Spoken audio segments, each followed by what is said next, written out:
वासुदेवं हृषीकेशं वामनं जलशायिनम्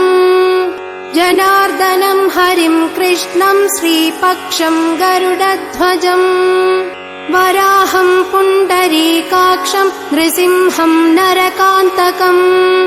अव्यक्तं शाश्वतं विष्णुम् अनन्तमजमव्ययम् नारायणं गदाध्यक्षं गोविन्दं कीर्तिभाजनम् गोवर्धनोद्धरं देवं भूधरं भुवनेश्वरम् वेत्तारं यज्ञपुरुषं यज्ञेशं यज्ञवाहकम् चक्रपाणिं गदापाणिं शङ्खपाणिं नरोत्तमम् वैकुण्ठं दुष्टदमनं भूगर्भं पीतवाससम्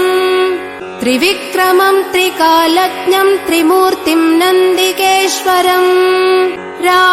रामं हयग्रीवं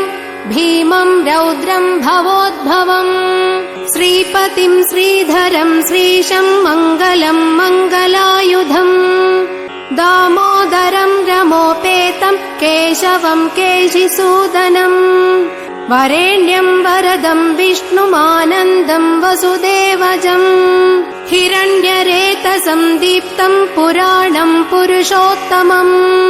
सकलं निष्कलं शुद्धं निर्गुणं गुणशाश्वतम्